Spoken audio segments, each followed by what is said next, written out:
Mang Cebice, kita kembali mengulas mengenai kota Martopuro. Video kali ini kita membahas mengenai kota Martopuro di masa pemerintahan kolonial Belanda. Sejak zaman dulu, kota Martopuro ialah kawasan yang penting. Periode demi periode masa lalu menjadi pusat pemerintahan dan juga perdagangan di kawasan aliran Sungai Komering. Bahkan sampai saat ini menjadi ibu kota dari Kabupaten Oku Timur. Cak manonian catatan sejarah kota Martopuro ini? Jangan kemana-mana, tonton video Mang Dayat sampai habis.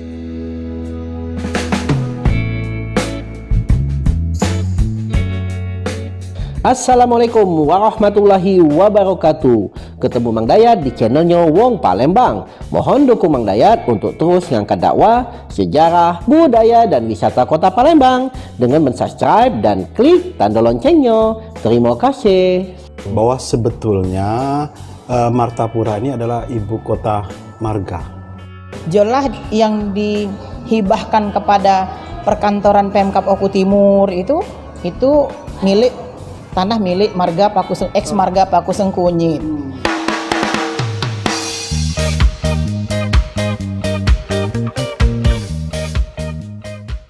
Apa kabar Mang Cebice? Salam sedulur dari Mang Dayat. Kota Martopuro punya catatan sejarah yang panjang. Yang dulu awalnya sebagai kawasan kecil di masa Kesultanan, kini menjelma menjadi ibu kota dari Kabupaten Oku Timur. Memang dulunya Martopuro ini sebagai ibu kota marga. Martapura ini adalah ibu kota dari marga Pakuseng Kunyit. Nah, tapi sebelum bernama Pakuseng Kunyit, marga ini dulu namanya Sengkunyit saja, Mang Dayat. Dan itu di ibu kotanya di daerah Tanjung Kemala, agak ke ulu daripada Martapura. Tetapi kemudian ketika masa kolonial diadakan reorganisasi marga, maka kemudian marga Sengkunyit yang ada di ulu, kemudian marga Paku yang ada di hilirnya digabung menjadi satu. Namanya marga Paku Sengkunyit. Dan ibu kotanya adalah Martapura. Jadi Martapura itu dulunya di bawah marga Paku Sengkunyit. Sampai dengan sekarang ini, kalau untuk Pakuseng Kunyit itu wilayahnya itu ya wilayah Kecamatan Martapura, sampai ke daerah perkantoran itu milik marga Pakuseng Kunyit, Pak. Jolah yang dihibahkan kepada perkantoran Pemkab Oku Timur itu milik tanah milik marga ex marga Pakuseng Kunyit. Termasuk sampai di kota-kota baru itu, Pak. Itu kan ya rata-rata punya keluarga sini galom itu Pak.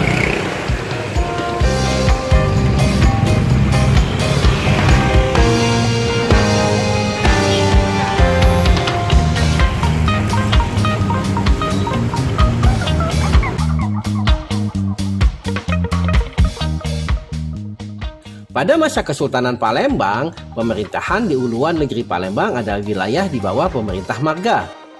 Kepala marga langsung bertanggung jawab terhadap Sultan Palembang, sehingga punya otonomi yang besar untuk ngatur wilayahnya masing-masing. Kemudian di masa kolonial Belanda, sejak dihapuskannya Kesultanan Palembang tahun 1825, kawasan negeri Palembang dirubah menjadi Kresidenan Palembang. Pada masa inilah struktur pemerintahan berubah. Di bawah Kresidenan Palembang diberlakukan yang namanya Afdeling.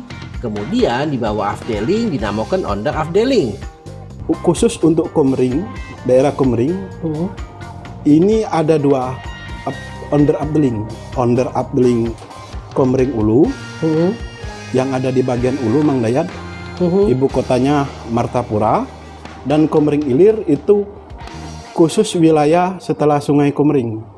Jadi setelah Sungai Komering mulai dari Tanjung Lubuk sampai jauh ke mendekati kota Palembang, itu di daerah pemulutan air sugian dan segala macam itu disebut dengan Komering Ilir. Ibu kotanya Kayu Agung.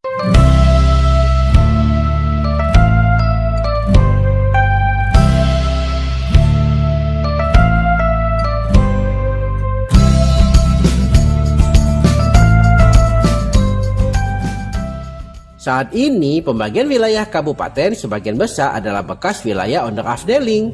Martopuro sebelumnya adalah ibu kota dari Onder Afdeling Komering Ulu, yang saat ini menjadi Kabupaten Ogan Komering Ulu Timur atau Oku Timur. dengan ibu kota tetap di Martopuro. Selain itu ada juga Onderafdeling Ogan Ulu dengan ibu kota di Baturajo dan Onderafdeling Muara Duo yang beribu kota di Muara Duo. Di awal kemerdekaan, 3 afdeling ini digabung menjadi satu, yaitu Kabupaten Ogan Komering Ulu atau OKU. Afdeling Ogan dan Komering Ulu yang dulu menjadi Kabupaten Ogan dan Komering Ulu dipecah lagi menjadi 3 berdasarkan Onderafdeling ini. Jadi Onderafdeling Ogan Ulu itu menjadi Kabupaten Oku Indu. Onderafdeling Komering Ulu menjadi Kabupaten Ogan Komering Ulu Timur, dan kemudian Onderafdeling Muara Dua menjadi Kabupaten Ogan Komering Ulu Selatan. Sriwijaya, petua bijakmu mahkota, senyummu nan indah adalah senyum kita. Martopuro dulunya adalah wilayah yang kecil di bawah pemerintahan Marga Paku Sengkunyit.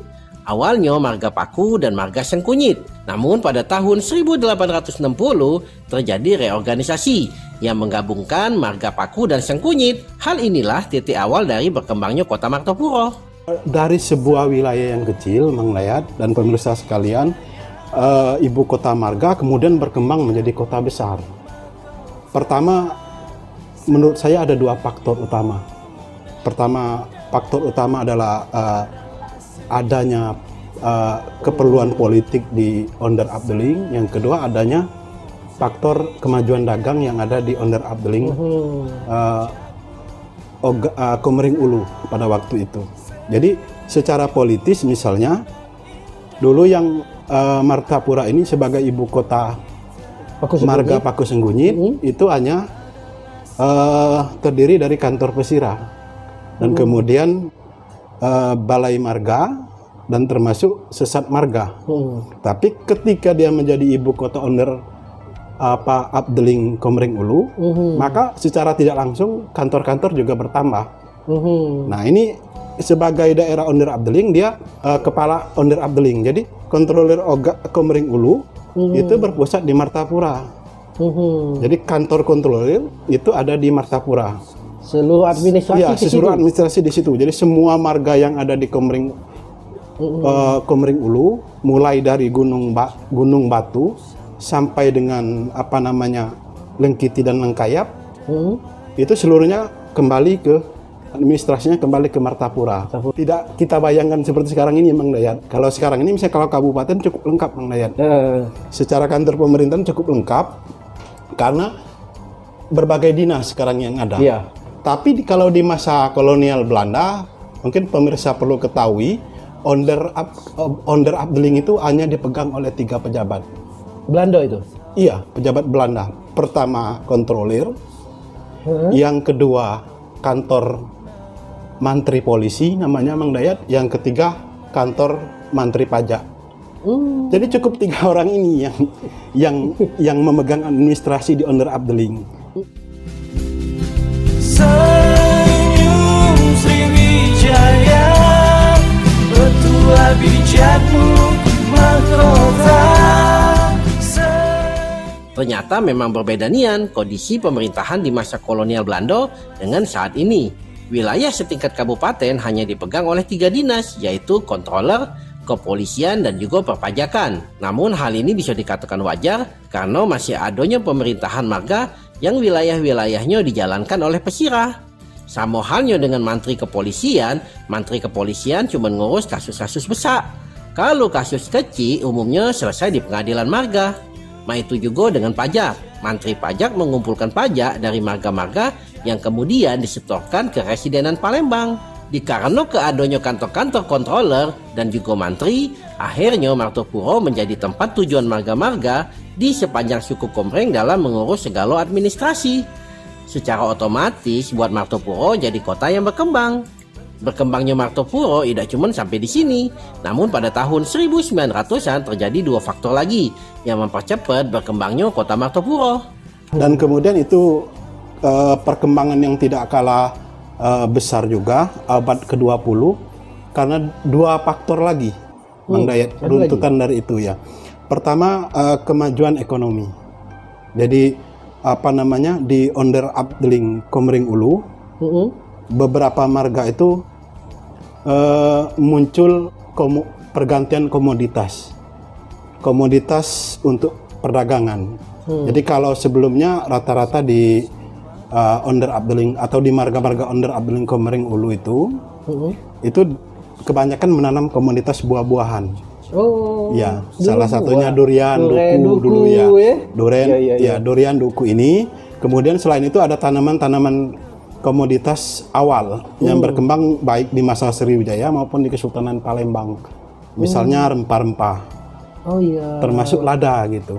Tapi di masa kolonial, terutama di awal abad ke-20 itu, atau kita runtut sejak tahun 1870, di Onder Abdeling Komering Ulu diperkenalkan tanaman komoditas komersial, Mang Dayat. Salah satunya yang dikenal oleh penduduk lokal dengan nama parah atau karet. Karet. Onder Abdeling Komering Ulu ini merupakan penghasil karet terbesar di Sumatera Selatan atau di Keresidenan Palembang pada waktu itu. Nah, sehingga kemudian kemajuan ekonomi ini menciptakan Martapura sebagai daerah transit utama di Sungai Komering ini. Hampir semua hasil yang ada di bagian ulu Sungai Komering itu sebelum dibawa ke Palembang singgah dulu atau diperdagangkan dulu di Martapura ini. Sehingga kemudian marga Paku Sengkunyit ini boleh dibilang merupakan marga terbesar yang ada di aliran Sungai Komering. Nah, termasuk juga beberapa daerah di ilir maksud saya marga Paku Sengkunyit itu juga perdagangannya kembali ke Martapura. Sehingga kemudian Martapura menjadi pusat dagang di Onder Abdeling Komering Ulu. Salah satunya menciptakan pasar di Martapura. Jadi pasar terbesar di aliran Sungai Komering itu sejak awal abad ke-20 ada di Martapura.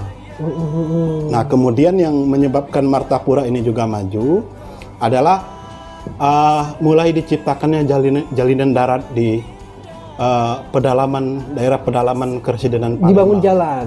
Ya, dibangun jalan. Jadi mulai dibangun jalan itu sebagai ibu kota Onder Abdeling. Mulai dibangun jalan, mulai dari kantor Pesira yang sekarang ini ada di depan stasiun Batu Raja, maksud saya Martapura. Itu dibangun jalan melingkar hampir seluruh di daerah Martapura. Nah, selain jalan yang membuat Martapura ini besar, mengapa menjadi besar? Itu adalah bangunan rel kereta api yang menghubungkan antara Kertapati di Palembang dan kemudian wilayah Oosthaven yang ada di Tanjung Karang, Lampung. Nah, akhirnya jadi transit juga. Iya. Jadi sebagai daerah penghasil karet terbesar di Sumatera atau di Keresidenan Palembang pada waktu itu, Martapura ini memiliki posisi yang strategis.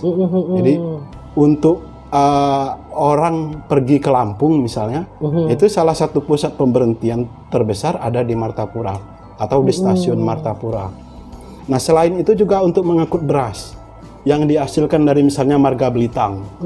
Maka jalan utama untuk mengangkut beras ke pusat ibu kota Palembang itu lewat stasiun Martapura ini. Nah, dari stasiun itu kemudian menyebabkan Martapura menjadi wilayah atau kota yang membesar di masa kolonial, menjadi kota dagang atau pusat dagang di Onder Abdeling Komering Ulu. Sehingga kemudian pada masa sekarang, Mang Dayat, itu lebih dikenal nama Martapura ini dibandingkan dengan nama marga Paku Sengkunyit. Dari nama asal itu ya. Bahkan Paku Sengkunyit dari sebuah marga yang mestinya dia menjadi sebuah kecamatan, itu hanya tumbuh menjadi sebuah kelurahan di kota Martapura. Ya, mestinya kalau kita lihat dari sejarah marga di Sumatera Selatan, rata-rata marga itu kan berubah menjadi kecamatan. Termasuk misalnya kalau kita bicara tentang marga Belitang, dia menjadi kecamatan Belitang. Bahkan kecamatan Belitang itu dipecah menjadi 3 dan sampai Jadi 4 harus kecamatan. ngalah dengan Martapuranya itu. Iya, ini yang menarik dari perkembangan sejarah kota Martapura. Iya.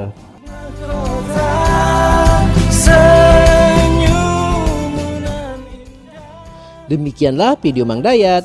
Mudah-mudahan bisa nambah kasana pengetahuan kita tentang kota Palembang dan Sumatera Selatan pada umumnya. Kalau Mang Cek Bicek senang dengan video Mang Dayat, tolong di like dan komen membangunnya. Share juga kalau menurut Mang Cek Bicek bermanfaat. Support channel Mang Dayat dengan mensubscribe dan klik tanda loncengnya. Channel Mang Dayat siko-sikonya channel Baso Palembang yang mengangkat dakwah, sejarah, budaya, wisata, dan fenomena kota Palembang dan Sumatera Selatan pada umumnya.